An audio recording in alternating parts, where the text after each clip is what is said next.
Как на самом деле выглядела униформа гардемаринов? Какие предметы они изучали в морской школе? На эти и другие вопросы отвечает новая книга известного историка российского флота Кирилла Назаренко. Вести сегодняшнюю встречу будет ведущая радио «Комсомольская правда» Ольга Маркина. Я с удовольствием передаю микрофон. Давайте начинать. Добрый вечер, господа. Сегодня у нас презентация уникальной книги. Я думаю, что всем она будет интересна. Мы постараемся по возможности все о книге рассказать. Я надеюсь, расскажет, конечно, больше Кирилл.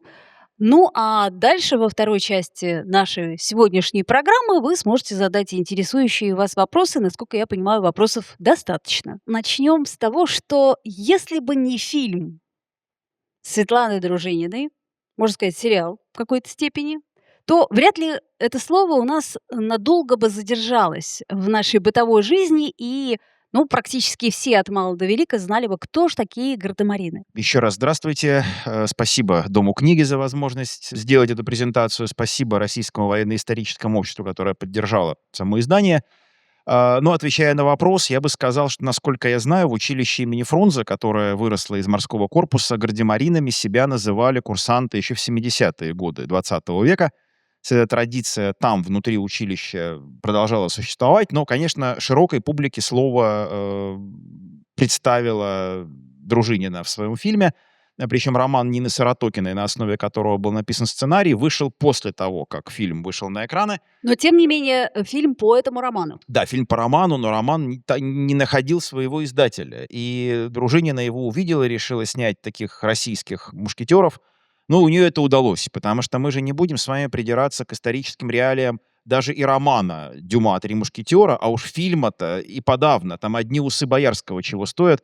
По слухам, его не смогли заставить сбрить его усы, которые вот и щеточкой, которые вошли в моду в конце 19 века, а в 17 веке такие никто не носил. Но это, знаете, режиссер так видит, актер так хочет, и история подождет.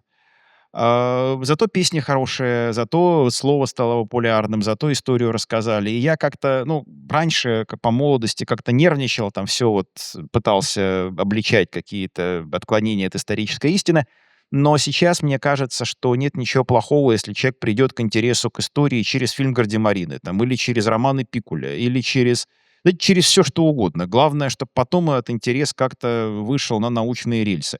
Ну, а уже наша обязанность как историков, как популяризаторов, подготовить этот переход от совсем художественных произведений к каким-то относительно научным, ну, а потом кто-то пойдет и в профессиональные историки, может быть. Так что в целом я сейчас положительно отношусь к этому фильму.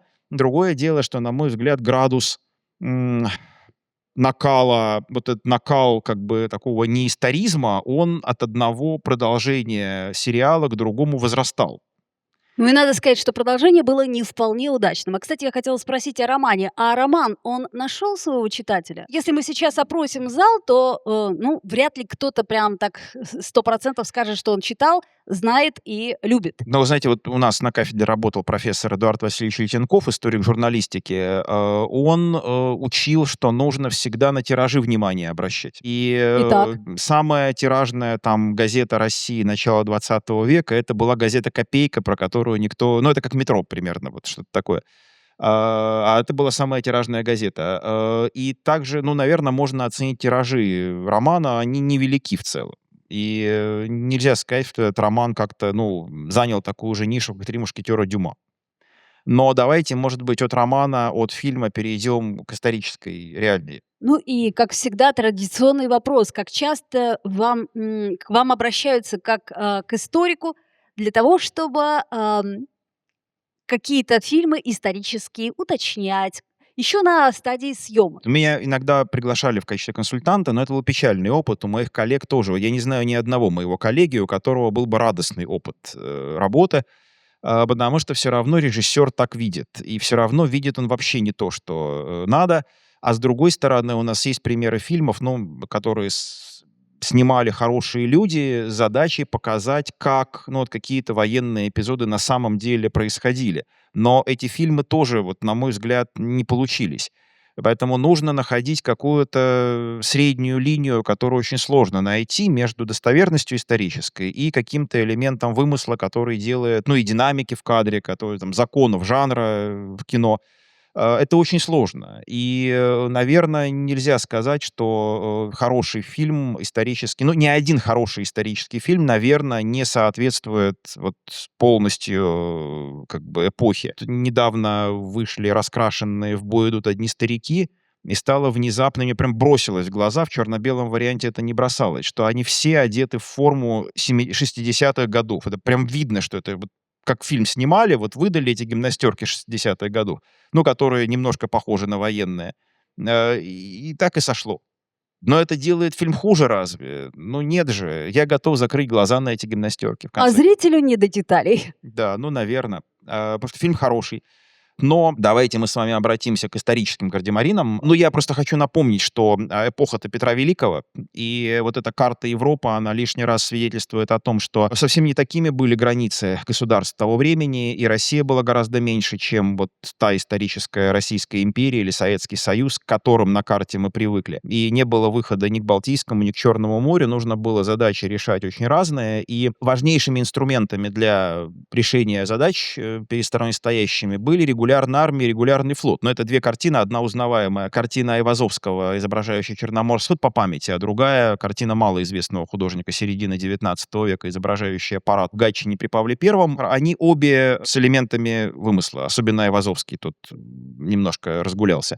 Но они отражают самый главный момент, самую главную особенность регулярной армии и флота — это исключительное вот такое стремление к исключительному порядку и четкости. И это стало фантастически эффективным инструментом, когда в среднем довольно плохо обученные солдаты, ну, по сравнению там с профессиональными воинами Средневековья, они были довольно плохо обученные, но очень хорошо умевшие действовать совместно. Побеждали гигантские армии прекрасно обученных, прекрасно вооруженных восточных там, каких-то империй. И с флотами та же самая история произошла. И флоты регулярные возникли буквально за несколько лет до рождения Петра Великого, в 60-е годы 17 века. То есть они были новацией даже для Европы того времени. И Россия в этом смысле не то чтобы отстала там на 500 лет, но так же, как и регулярные армии появились буквально вот во второй половине 17 века. Но России нужно было решать задачу строительства регулярной армии и флота на ну, такой слабой базе. Вот, кстати, отвечая на вопрос, что можно почитать, кроме моей книги о гардемаринах, ну, может, на презентациях так и не принято, но поскольку я такой академический лектор, я всегда на вопрос, что почитать, отвечаю, что не только мои книжки есть. Хотя, наверное, надо говорить, да, только мои, вот никто больше этим не занимался. Есть прекрасные две работы. Одна уже давно написанная, в середине 19 века, «Веселага. История морского корпуса за первые 100 лет». А вторая это вот недавно опубликованные письма и бумаги барона де Сент-Илера, человека, который был Остапом Бендером XVIII века, проходимец. Его потом аттестовали как лжебарон без всякой дипломы. То есть он сам себе, скорее всего, присвоил баронский титул, он купил патент на чин капитана первого ранга Неаполитанского флота в Вене и приехал в Россию на ловлю счастья и чинов, но он сыграл удивительно важную роль в развитии нашего военно-морского образования, потому что он в 1715 году Петру представил записку с изложением основ организации морской академии. А проблема была в том, что только во Франции можно было увидеть что-то подобное, а с Францией до 1615 года, до смерти Людовика XIV, отношения были исключительно плохими. И ни один русский офицер не обучался, или там гардемарин, или навигатор, там, или школьник, не обучался во Франции до 15 года. Они после 15 года поехали в некотором количестве. И благодаря записке Сент-Илера Петр ознакомился с принципами организации систематического военно-морского образования и создал в Петербурге морскую академию в том же 15 году, которая стала первым настоящим военно-морским учебным заведением. Ну и где и завелись гардемарины постепенно. Просто нужно подчеркнуть, что у нас официально наш морской корпус, училище Фрунзе, теперь опять морской корпус, ведет свою историю с 1701 года, с основания навигатской школы. Но, на мой взгляд, это передержка, потому что навигатская школа готовила далеко не только моряков, во-первых. Во-вторых, она не была военно-учебным заведением. И так можно славяно-греко-латинскую академию назвать там основой нашего военно-морского образования, ну, потому что это было какое-то образование. Но морская академия действительно была полноценным военно-учебным заведением, хотя и не очень похожим на современные, там не было формы. Ну, потому что на флоте вообще не было формы тогда, ни на одном флоте мира. Но зато уже ходили патрулями, там ставили чисто. То есть была прям строевая подготовка, был порядок прохождения наук разных. И образуется гардемаринская рота, тоже по французскому образцу. Вот впервые зазвучало это слово гардемарины. Хотя сам по себе вот эта калька гардемарины, она поначалу не прижилась, и Сент-Илер, ну, в русском переводе, точнее, текста Сент-Илера, они названы «те от морской гвардии». То есть даже не морские гвардейцы, то есть даже слово «гвардеец» в русский язык еще не вошло, и эти учащиеся названы «те от морской гвардии». Такой довольно корявый термин, но уж какой был. А потом уже в 1752 году возникает морской кадетский корпус благодаря Елизавете Петровне, и это уже, ну, прям вот 100% прекрасное военно-учебное заведение военно-морское. Кстати, ну, пожалуй, первое в мире военно-морское учебное заведение такого уровня организации. То есть Россия обогнала в этом смысле и Францию, и другие страны Европы, не говоря уже о Великобритании и Голландии, в которых морские офицеры зарождались как грибы в лесу. Но они просто росли на кораблях, и у них до середины XIX века, вы не поверите, ни в Англии, ни в Голландии не было никакой системы подготовки морских офицеров. Ну, потому что они сами по себе возникали на кораблях. Тут вот очень важный вывод, который на самом деле не потерял своей значимости до сих пор. Если вы догоняете, вы вынуждены обогнать того, кого вы догоняете, потому что вы обязательно подойдете к этому процессу догоняния на почве анализа опыта, который уже был, его систематизируете и сделаете лучше, чем те, кого вы догоняете. И это, кстати, очень хороший такой посыл, хороший урок, потому что и в наши дни, ну, нам есть кого догонять, и у нас есть все шансы сделать это хорошо. Вот у Петра получилось, причем настолько хорошо. Вот опять же подчеркну один момент, выходящий за рамки книги, что первое сражение русского флота, данное под парусами в открытом море, это Чесменское сражение. Через полвека после смерти Петра Великого. То есть до этого был один Эзельский бой под парусами, там несколько кораблей, это довольно локальная история. Ну а Гангут, Грингам — это грибные флоты. И получилось, что наш флот, который не имел формально никакого опыта участия в полноценных боевых действиях, начал свою деятельность боевую с блестящей победы, полное уничтожение Османского флота. Таких примеров в мировой истории, таких полных побед, ну их буквально 2-3. И одна из них наша. Это к вопросу о том, какой импульс дал Петр и какой самовоспроизводящийся механизм он создал, который продолжал действовать 50 лет после его смерти, с прекрасным результатом. И это великолепный результат. То есть, ну, хорошо бы и нам тут в наши дни вот что-нибудь такое организовать, а желательно и что-нибудь не одно, чтобы еще спустя там десятилетия после нас это все работало и давало прекрасные результаты. Ну, а говоря об обучении русских людей за границей, у нас есть шикарный источник. В 1698 году Петр послал в современную Черногорию учиться, ну, вообще в Венецию, конечно, послал, а там потом их определили в современную Черногорию, которая там плюс-минус принадлежала Венеции, первых русских людей учиться морскому делу, и они попали в школу Марка Мартиновича. Это такой черногорский капитан, ну, один из черногорских героев, там ему бюстов понаставили в Черногории, но небольшая страна, у них мало выдающихся личностей, поэтому вокруг каждой личности работа проведена.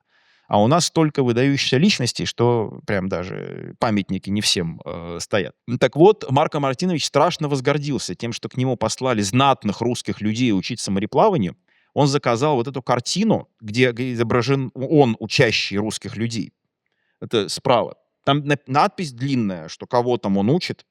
А еще, видимо, он организовал изготовление учебных пособий. То есть только в России сейчас есть как минимум 3 таких альбомов, ну их условно называют альбомами петровских навигаторов, огромного формата, такие рукописные книги с прекрасными рисунками, изображающими все типы кораблей Средиземного моря, с текстом, ну вот, видимо, он в качестве учебников их, ну, то ли выдавал, то ли продавал, потому что они очень похожи. Они не совсем одинаковые, но очень похожи друг на друга, очень высокого качества. Так что уже в самом начале некоторым повезло учиться по учебникам и учиться в школе. Но это было, знаете, не всем так повезло. Вот сейчас-то молодежь наша, она не понимает, какое счастье, что они в школе учатся по каким-то программам, по учебникам у подготовленных учителей. И их не бьют при этом. То есть надо, ну, возможно, что имело бы смысл устраивать такие каникулы для школьников и студентов, где бы их посылали учиться у китайцев на китайском языке высшей математике, и еще бы пароли при этом. И они бы там, ну, голодали немножко там как-то сами зарабатывали себе на жизнь. Вот кто это поживет так с месяцок, он, наверное, потом будет ценить те Прилежнее возможности. учиться Да по учебнику. гораздо, потому что будет ценить те возможности, которые есть. Потому что так не ценятся эти возможности. Думают, что Марья Ивановна так на русском языке всегда и всем все объясняла. Еще с учебником, там, с рабочей тетрадью, с презентацией. Вот, от простого к сложному. Вот. Нет, это все появилось недавно. И вот здесь вот вы видите на этом слайде все наши как бы морские учебные заведения Петровского времени. Ну, в прямоугольнике это такие прям организованные учебные заведения, а в овале это процесс обучения за границей. Вот тот самый, который я только что пытался описать. Более-менее в голоде, немножко в холоде, на иностранном языке, сугубо на практике. И требовалось постичь сложные вещи. И, конечно, отсев был большой. Причем тут интересный есть момент. Недавно буквально исследование было проведено с моим участием. Мы пытались выяснить судьбу всех тех людей, которых Петр посылал за границу учиться морскому делу. Посмотреть, что с ними стало. И вывод был очень интересный, что огромный процент, ну, примерно 2/3, моряками не стал. Стал кем угодно, но не моряками. Ну, треть примерно стала, некоторые очень ненадолго. А вообще всю жизнь связали с флотом, там, ну, 20%, может быть, тех, А по кого Петр какой послал за причине? границу. А вот это очень интересно. То есть с точки зрения современной бухгалтерии это все выглядит как нецелевое использование бюджетных средств. Ну, послали учиться много людей, они вроде там ничему не выучились. А вот пример того, кем они стали, я приведу. Иван Иванович Неплюев. Он несколько лет на Венецианском флоте галерным служил, потом он немножко поучился в Кадисе в испанской гардемаринской роте, приехал в Петербург, был Петром лично экзаменован и произведен в унтер-лейтенанты, но это значило, что он прям отлично сдал экзамен, немногие так удостаивались. 1,5 года служил на галерном флоте, то есть чему учился, а потом хлоп, и его Петр назначает посланником в Стамбул. И он 10 лет посланник в Стамбуле, потом оренбургский губернатор и основатель Оренбурга, и потом сенатор. А почему? Потому что он в Венеции выучил итальянский язык, а итальянский язык был лингва франка Средиземного моря, и при османском дворе говорили по-итальянски. И он научился дипломатическим всяким оборотам, вот всем этим, значит, темным ходам каким-то.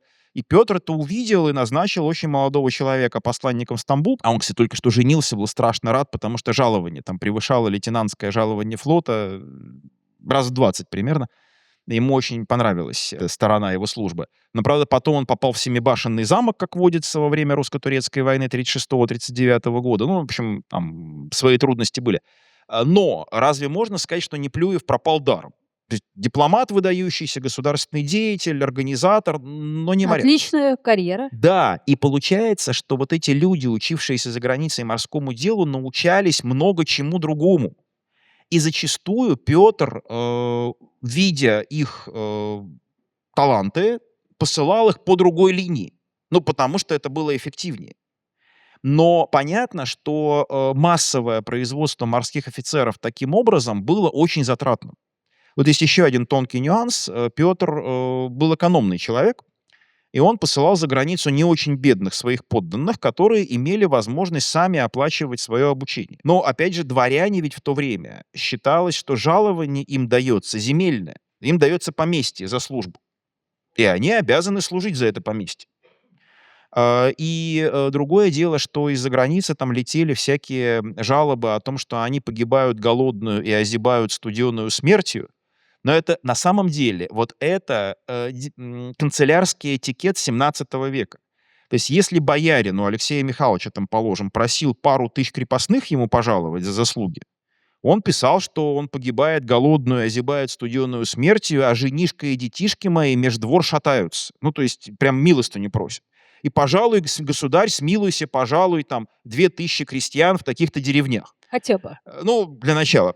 Так было положено писать. Но это просто была форма, ну, как, знаете, Пушкин подписывался «Остаюсь ваш покорный слуга», или мы пишем там «Глубоко уважаемый Иван Иванович» в начале служебной записки, мы бы этому Ивану Ивановичу там И руки бы не Руки подали. бы не подали, да. Но этикет обязывает. И также писали тогда. И было принято прибедняться. Есть конкретные примеры, вот в книжке о них есть. Один из наших учащихся во Франции дворян, Калагривов, попал в число каких-то наибеднейших. Там Конан Зотов поехал их проверять, пишет, что он раздал там свои кафтаны, рубашки, парики, чулки, туфли, потому что они ходят голые, босые, там, в общем, кошмар какой-то. Возвращается в Россию, это Калагривов, и жертвует в Троице-Сергиеву лавру холодильник.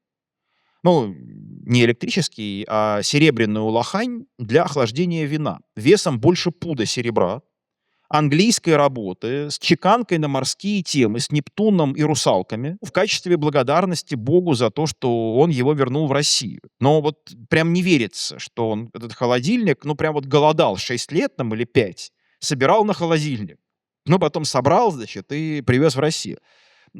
Проблема еще в том, что это дворянская культура демонстративного потребления. Когда дворянин... Есть еще один отличный пример. Саймонов, будущий гидрограф известный, там, потом каторжник, потом начальник Охотского порта, в общем, человек уже выдающийся, автор записок, он был отправлен в Голландию, и он пишет, что на Ост-Индской верфи в такелажной мастерской мы с моими товарищами работали в замаранном матросском платье, ну, потому что смола вокруг, но проходил один из директоров Ост-Индской компании и по тонким рубашкам и шелковым чулкам понял, что мы, вот, кстати, крайняя правая, это картинки Андрея Анатольевича Троня, которые украшают книгу, я могу их хвалить, ну, свой текст неудобно хвалить, а эти картинки я могу хвалить смело, вы именно насладитесь, если приобретете эту книгу. Вот крайняя правая фигура, это как раз по мотивам записок Саймонова увидел этот директор, что они в тонких рубашках и шелковых чулках, и не матросских башмаках. Зачем надевать хорошие башмаки, шелковые чулки вот в такелажную мастерскую, где деготь, смола и грязь? Потому что они не мужики. Потому что нельзя допустить, чтобы их приняли за простолюдинов. И нужно тратиться, конечно. Если ты заморал шелковые чулки при этом, ну, извините, надо купить новые шелковые чулки и снова идти в такелажную мастерскую. Этот директор потом зазвал Саймонова и его товарищей на обед, накормил прекрасным обедом и долго рассказывал о Петре, которого он видел работающим в Амстердаме на верфи, и говорил, что молодые люди, вы идете хорошим путем, вот ваш государь тоже тут работал, и вам великое будущее гарантировано, молодцы, работайте дальше. Сам подход к делу вот такой. И, конечно, дворяне, забавно, что мы ни разу ничего, никаких упоминаний не видим о слугах, которые 100% были у русских гардемарин за границей, потому что дворянин без слуги существовать не мог.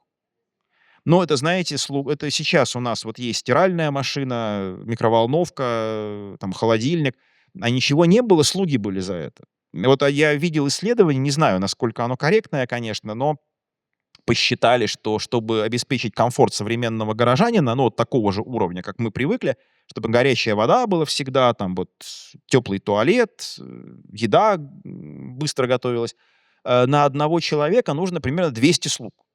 Ну, я не знаю, вот 200 или не 200, но точно несколько слуг точно было бы нужно, если бы у нас не было бытовой техники.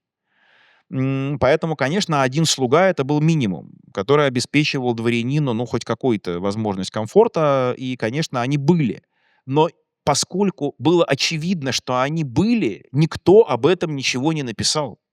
Это тоже нормальная история. Вот мы не описываем наши, ну, вещи, которые нам привычны. А вот это вот то, как на самом деле должны были бы выглядеть гардемарины из В фильма и том самом романа. фильме, да. Да. На самом деле, может, и хорошо, что их одели, ну, в довольно нелепые псевдоматросские костюмы, потому что вот в этой форме Преображенского полка, ну, зеленые кафтаны — это форма Преображенского полка, потому что гардемаринская рота носила просто форму Преображенского полка большей частью.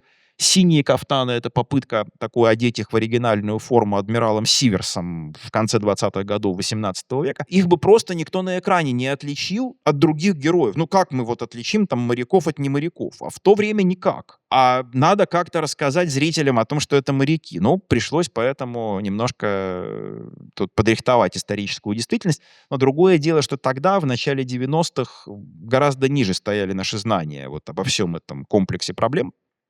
Поэтому было не так, как бы сказать, ну, не так сильно откорректировали знания того Ну, времени. может быть, и не обращались к историкам Ну, за 100% консультацией. не обращаясь к Мгм. историкам за консультацией, потому что это как-то не приходит в голову. Тут был случай, у нас установили памятник Ушакову перед военно-морским музеем на площади Труда. Меня позвали его проконсультировать, когда все было готово. Уже был вылеплен, модель была вылеплена в натуральную величину. Ну, я пытался, что мог, я сделал. Но некоторые вещи было нельзя уже изменить, ну, потому что уже все было готово. А почему нельзя было позвать историка чуть раньше, это вопрос, ну, не к историкам, во всяком случае. Как-то, ну, не пришло в голову. А вот это вот немногие портреты наших офицеров морского корпуса времен ранней Екатерины и реконструкции и мундира, который сделал Андрей Анатольевич. Ну, а это немножко о людях. У нас морской корпус на самом деле во второй половине XVIII века был еще и центром образования, далеко выходящим за пределы морской тематики. И здесь нужно назвать Николая Гавриловича Курганова. Это дружеский шарж на него, сделанный одним из учащихся, скорее всего. Но у нас нет другого изображения Курганова, потому что портрет стоил бешеных денег, и у Курганова их не было. А Курганов — солдатский сын, который к 30 годам еле-еле выслужился в подпоручике, закончил свою жизнь подполковником и инспектором классов морского корпуса. Но инспектор классов — это завуч по-современному, то есть второе лицо, в общем, в морском корпусе. Курганов написал все учебники морского корпуса второй половины XVIII века. И плюс к этому он написал еще письмовник. А письмовник — это самая тиражная книга в России XVIII века. И она была буквально у каждого грамотного человека, и она состоит из двух частей. Первая часть — это грамматика, а вторая часть — это примеры, как писать письма. И если вы видите, ну, находите в архиве письмо, изложенное более-менее литературным языком, 99% это списано с Курганова. Ну, для XVIII века. Курганов сыграл огромную роль в развитии русского эпистолярного жанра и литературного языка. Ну и совершенно забытый оказался человек, хотя в свое время книга издавалась бешеными тиражами, десятками тысяч экземпляров. Для XVIII века это космические совершенно масштабы. И она раскупалась, выдержала несколько изданий. Другое дело, что тогда были отношения авторов с издательствами тоже такие себе. И Курганов не очень много денег на этом заработал. В целом, это великий был человек, и вот эта подпись как раз благодарный ученик написал вот все, чему Курганов их обучал. А, кстати, чему обучали-то? Да, чему обучали? Обучали, это тоже была большая проблема. Сейчас мы привыкли, что, ну, скажем, в военное училище приходят молодые люди, закончившие школу. Ну, мы имеем основания считать, что уже, во всяком случае, корни они извлекать умеют. Ну, логарифмы там, может, так-сяк, но, во всяком случае, арабские цифры они знают, там, на калькуляторе их находят, то есть в целом знакомы. В XVIII веке хоть в навигатскую школу, хоть в морскую академию, хоть в морской корпус приходили ребята лет 12 примерно, которые умели читать и писать, и все.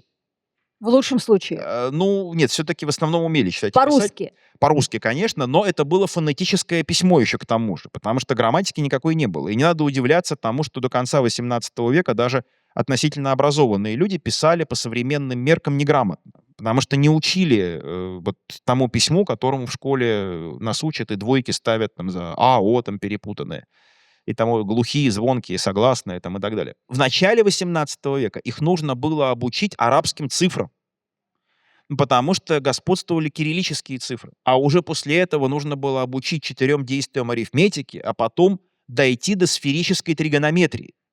Потому что плавать по земному шару, который круглый, можно только зная сферическую тригонометрию и астрономию. И это называлось круглая навигация. Вот, связанная с ориентированием уже на земном шаре, была плоская навигация. Это ориентирование в прибрежных районах по ориентирам. А, значит, круглая — это высший пилотаж. И всему этому нужно было научить за довольно короткое время. То есть в морском корпусе не было вообще до конца XVIII века нормативного времени обучения, но обычно 6 лет это занимало. И в 18 лет выпускали офицера, который сделал как минимум 2, а большинство 3 морские компании летние, обучился всей этой математике, научился еще иностранным языкам. Каким-то, кстати, очень много учили иностранных языков, но плохо выучивали. Плюс учили артиллерии, фортификации, понятно, сухопутной строевой подготовки, чтобы каждый морской офицер мог командовать десантом, основам кораблестроения, ну, плюс практика навигации, конечно, в море, управление парусным судном, а также фехтование и танцы. Вот Саратокина совершенно зря стала учить гардемарин верховой езде. Их, конечно, не учили верховой езде, но они умели, потому что все равно, знаете, лошадь была там в каждом дворе. Но гардемарин учили фехтованию и танцам. Почему? Потому что не было физкультуры. А фехтование и танцы заменяли физкультуру. Кроме того, предполагалось, что фехтование — это обязательный дворянский предмет, который мало того, что развивает силу, выносливость, ловкость, но еще и дает возможность защищать свою честь. А танцы дают свободу владения своим телом. То есть предполагалось, что дворянин не может наступить кому-то на ногу случайно. То есть если он кого-то толкнул или наступил на ногу, это сознательно нанесенное оскорбление. Поэтому французские дворяне там и начинали дуэлировать. Вот если кто-то кому-то на ногу наступал, наши, в принципе, тоже должны были быть, ну, неплохо владеть своим телом для того, чтобы...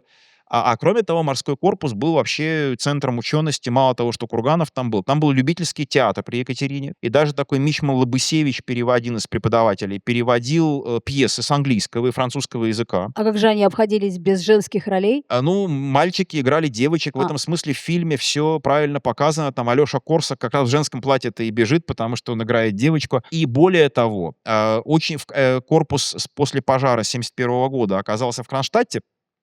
А в Кронштадте это было вообще единственное культурное заведение. И все адмиралы, все морские офицеры с семьями ходили на эти спектакли. А потом был прекрасный бонус. Актеров развозили по адмиральским домам, кормили ужином хорошим. Они участвовали там в танцах. И это было одно удовольствие, собственно, вот в театре поиграть. Но, с другой стороны, конечно, молодые люди были местами довольно буйные. Есть воспоминания целого ряда учащихся екатерининского времени, но развлечением было, например, пить горилку из ведра, сидя на полу в круг, и петь ямщицкие и бурлацкие песни. Ну и такой Башутский, будущий там довольно известный деятель в области лесоохраны и лесоводства, ну, морской офицер изначально, он пишет, что был запевалой, потому что он был с Украины, он хорошо пел вот украинские песни, и это всем нравилось. Но пишет, что мог бы впасть в разврат, но как бы вовремя удержался, то есть не спился. А были такие, которые спивались и вообще не выходили в морские офицеры. Ну и в завершение моего рассказа перед вопросами я бы хотел рассказать две истории о розге, очень поучительные. О том, что розга — это обоюдоострое оружие. И в начале XVIII века, в 1702 году, случилась история криминальная прямо в навигатской школе. Один из ее учеников был подьячим, это довольно высокий чин, ему было по 30 лет уже, но он пошел изучать науки. А его родной дядюшка, который был дьяком и начальником своего племянника по службе, он не понял такого порыва. Когда племянник к нему пришел за вещами, он кликнул своих холопов, племянника избили, раздели, заковали в кандалы. Какой хозяйственный был дядюшка. В Москве у него были кандалы во дворе. Но зиндана, правда, не было, земляной тюрьмы, поэтому посадили в хлев с козами этого племянника. Но племянник оказался тоже не лыком шит, он пришел с друзьями. Друзья остались за воротами. Когда поняли, что друг попал в беду, побежали в навигатскую школу. Была организована экспедиция спасательная во главе с рыцарем Грызом. Это англичанин Ричард Грейс, но в русских документах рыцарь Грыз. Он верхом поехал для солидности, взяв с собой десяток учеников и нескольких солдат из охраны навигатской школы. Но их не пускали во двор, они пригрозили, что выломают ворота, их пустили. Дальше дядюшка отнекивался, нет-нет, никаких племянников не видал. Но тот услышал, подал голос из хлева, его освободили. Прямо окровавленного и в кандалах привели в оружейную палату, потому что оружейная палата начальствовала над навигатской школой в тот момент. И был протокол составлен. Потом год тянулось дело. Дядюшка, опытный приказной крючок, изворачивался. В конце концов стало понятно, что он проиграет это дело, и он тут же помирился с племянником. Вернул ему все вещи, заплатил за бесчестие, и они помирились. А мы благодаря этому знаем, что носили навигаторы. Ну, что было снято вот с этого племянника. И одна из реконструкций, вот на нем нарисованная вот по мотивам этой истории. Так что розга в тот момент, а его розгами еще наказали, розга послужила к отвращению от науки, но не смогла отвратить. А вторая история случилась уже в 70-е годы XVIII века. Дмитрий Николаевич Синявин, будущий наш адмирал, победитель турок при Афоне, он был отдан отцом в морской корпус. Опять же, вот молодые люди современности и девушки, имейте в виду, что все терзания по поводу выбора специальности — это привилегия 20 века. В 18 веке был пинок под зад. Мальчика благословили в морской корпус, девочку под венец. Все, вопросы все закрыты. Никаких терзаний у вас бы не было. Ни о чем. Но Дмитрию Николаевичу даже не сказал отец, куда он его везет. Ну, сдал в морской корпус. Синявину там не очень понравилось, ему было скучно, он стал изображать непонятливого, почти добился отчисления. И тут через 2 года внезапно оказалось, что в Кронштадте живет его родной дядя, ну, который до этого о племяннике не вспоминал. Дядя его пригласил к себе в субботу, накормил хорошим обедом, после чего кликнул слуг, разложил на лавке и выпорол как родного, пишет Дмитрий Николаевич. После чего объяснил всю пагубность поведения Синявина. И, как выразился Синявин, потом надарил конфет, отвел в корпус, и дальше цитата, «И сказал, чтобы я выбирал себе любое. Либо будут мне каждую субботу такие же секанцы, либо буду я учиться». Дальше Синявин пишет, а резвость уже на ум не идет, пошел в классы, а поскольку память у меня была хорошая, скромно он пишет, то скоро я стал одним из лучших. Ну и действительно выпустился, там, сделал карьеру. Так что розга была применена и в данном случае для того, чтобы вернуть обучающегося на стезю познания, и успешно эту функцию выполнила. Но вот обо всем этом и многом другом вы прочитаете вот в этой книжке Гардемарины, как это было на самом деле. А сейчас, я думаю, мы можем перейти к Можем вопросу. перейти к вопросу. Но если что, мы против насилия. Это просто так. Нет, ну, Пунктирчиком, конечно, на надо... всякий случай. Но видите, как говорят, добрым словом и пистолетом можно сделать гораздо больше, чем просто добрым словом. Господа, если есть вопросы, то вы поднимаете руку, и мы с микрофоном. Да, пожалуйста. Спасибо большое. С книжкой уже ознакомилась. А у меня вопрос, вот вы и Дюма вспоминали, и да, вот так же, как и у Саратокиной, что вот эти мальчишки уже еще, по сути дела, там, Д'Артаньяну 18 лет, ребятам там, они еще в навигатской школе учатся, они так запросто общались с первыми лицами государства, с монархами, там, да, с Аспиранским, вот С Гардемариной. Бестужевым. С Бестужевым, Да. да, тоже точно. Ну, тоже большой человек Да, был. про Спиранского слушала сейчас в голове до сих пор. Вот насколько, в принципе, это вот такое общение для студентов было реально? Но видите, для мушкетеров королевских это было реально, потому что вообще королевские мушкетеры — это рота так называемого военного дома короля, Maison du Roi. Это гвардия очень высокого уровня, то есть рядовой мушкетер равнялся офицеру армии, и капитаном роты мушкетеров был король, а де Тревиль — капитан-лейтенант, то есть заместитель короля как командира роты. И у нас такой же был порядок в отношении лейб-компании, капитаном которой была Елизавета. Кроме того, все монархи России были в XVIII веке полковниками всех гвардейских полков. Ну и в частности, они выполняли некоторые обязанности полковников. Например, все офицеры однозначно им представлялись, и они лично знали каждого офицера своего полка. Но гардемарины занимали тут промежуточное положение. Гардемаринская рота теоретически была как бы гвардейской. Ну, то есть она была приравнена к Преображенскому полку. Но монарх не был ее капитаном. Поэтому дистанция между гардемаринами и царем или царицей была побольше малость, чем между Д'Артаньяном и Людовиком XIII.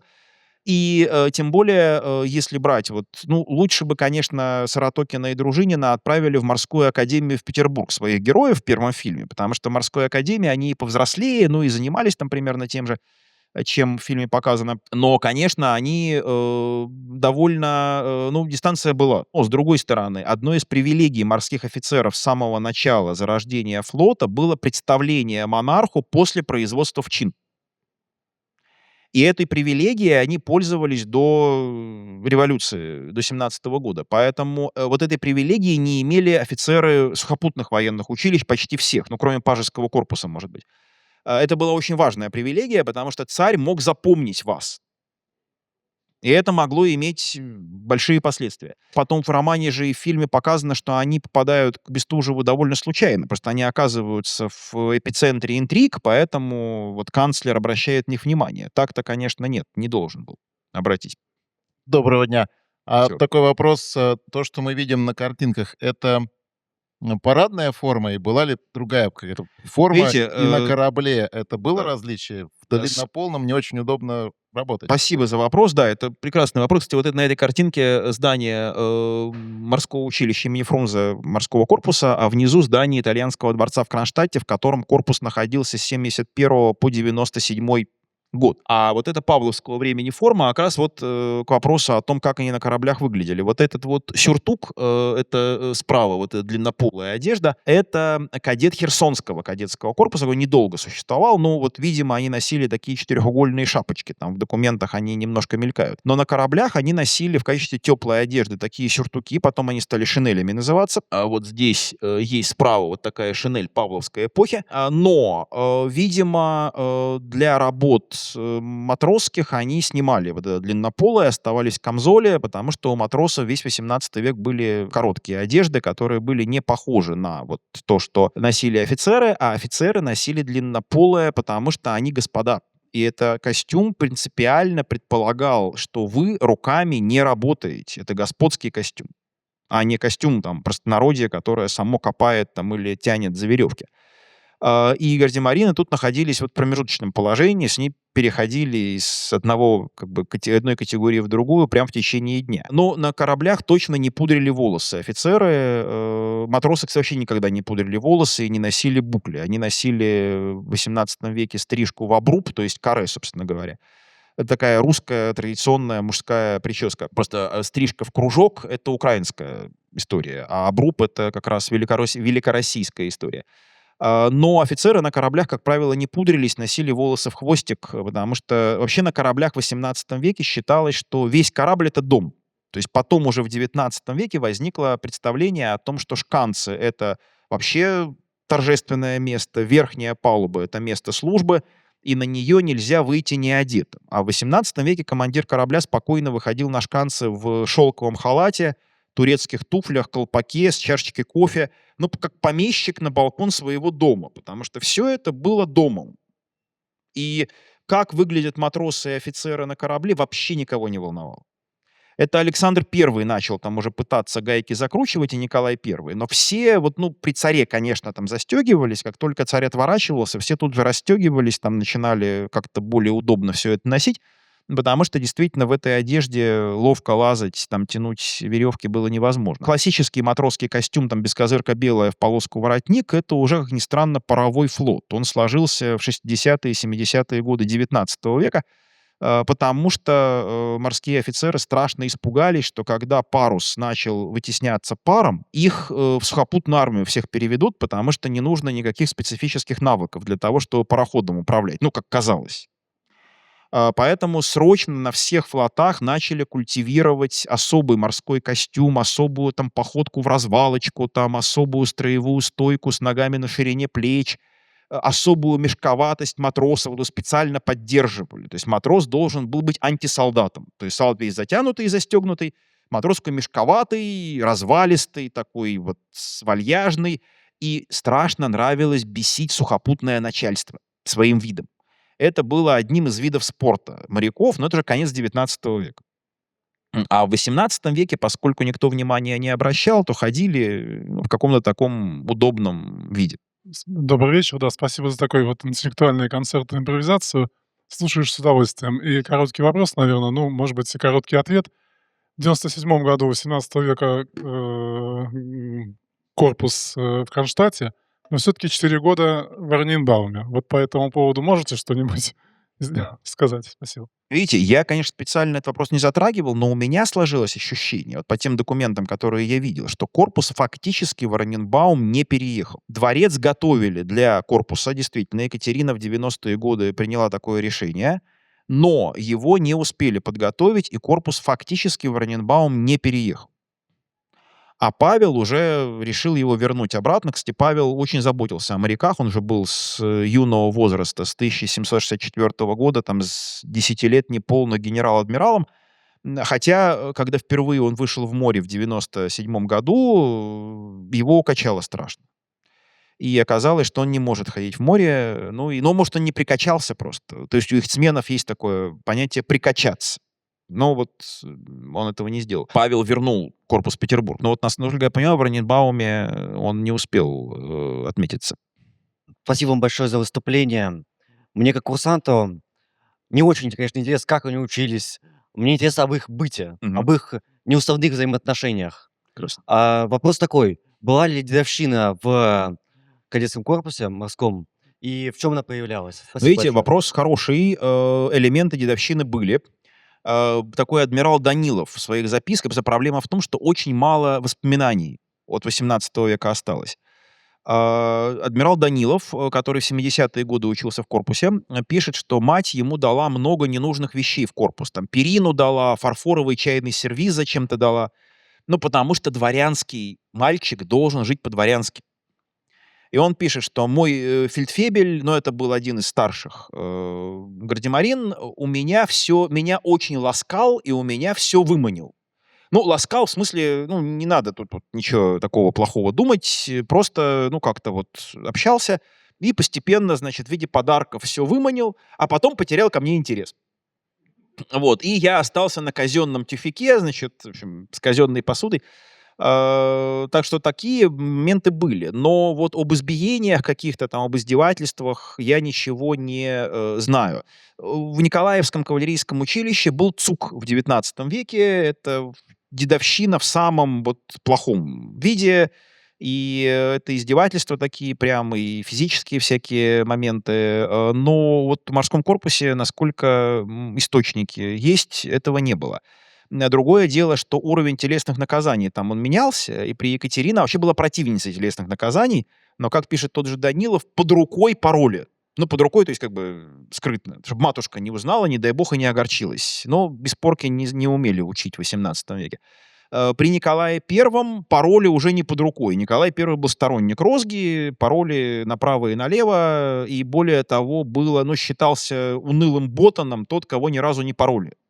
То есть нужно было обязательно что-то совершить, чтобы тебя выпороли, и ты, стал как нормальный пацан, который прошел эту инициацию. В наш век мы привыкли все как-то в градусах мерить, но пока еще вот тут вот не изобрели шкалу. Но вот Синявин пишет, что выпороли как родного. То есть, видимо, прям душевно выпороли, от души, да. Кирилл Борисович, расскажите, пожалуйста, о возможностях поступления. Может быть, существовала какая-то конкурсная основа для поступающих в Морской корпус. военно-морские? Спасибо. Это хороший вопрос. На самом деле нет. Морской корпус записывали, как любые другие дворянские учебные заведения. То есть просто родители, отец подавал прошение соответствующее, и мальчика зачисляли. Но были моменты, когда мало прям свободно можно было зачисляться, было немного желающих. Потому что была иерархия определенная. И наиболее богатые дворяне, конечно, учили детей дома. Как Суворов, например, получил домашнее образование. Менее богатые отдавали в сухопутный корпус, который давал более широкое образование. Ну, а более бедные отдавали в морской корпус. И морской корпус вообще комплектовался бедными дворянами. Ну, тот же Ушаков, у отца которого было 17 крепостных, это вот типичный контингент морского корпуса. Причем преимущественно из северо-западных губерний комплектовали. То есть был территориальный тут еще аспект. Из Верхнего Поволжья, из Ярославская губерния, Новгородская, Псковская, Вологодская. Это прямо типичные клиенты морского корпуса. При Екатерине уже возникла очередь. То есть возникла ситуация, когда могли подать, так сказать, заявление, и нужно было год-полтора ждать, пока откроется вакансия. Но в целом никакого ажиотажа не было. И брали просто всех, кто хотел. А потом уже в XIX веке начали постепенно сословные барьеры ужесточать. И к концу XIX века в морской корпус принимали сначала детей морских офицеров, а потом на оставшиеся места детей потомственных дворян по конкурсу. И это привело к очень резкому сужению базы абитуриентской, и русско-японская война, вот после русско-японской войны было заявлено, что одной из причин поражения это низкое качество офицерского корпуса, который комплектуется из очень узкой прослойки. И просто по своим качествам, конкуренция маленькая, и довольно слабые абитуриенты поступают. Всегда писали, что должен быть здоров. Но вот мерки этого у нас впервые расписание болезней появилось в 1874 году толком, когда ввели всеобщую воинскую повинность. До этого были определенные требования для рекрутов, но для дворян, поступающих на службу, требований особых не было. Кстати, вот когда Ушакова провели последнюю эксгумацию останков в 2012 году, там было всего 3 эксгумации, у Ушакова вообще посмертная судьба довольно была бурная. Так вот, когда провели посмертную вот эту 3-ю эксгумацию, на современном уровне изучили останки и обнаружили, что у него была редкая болезнь генетическая, которая привела к разрушению головки правой берцовой кости еще в юном возрасте. Он поступил в корпус в 16 лет, это очень поздно. А острый период этой болезни приходится на подростковый возраст. То есть, видимо, вот он перенес острый период какой-то, после этого его отдали в корпус. И всю жизнь ему было больно стоять на правой ноге. В воспоминаниях пишут, что он поджимал правую ногу, когда задумывался. Ходить ему было больно. Но это не помешало ему поступить в корпус, потому что, мальчик пришел, отец сказал, что здоровый мальчик. Внешне вроде как руки, ноги на месте, глаза на месте. Сейчас заходите. И эпилептических припадков нет.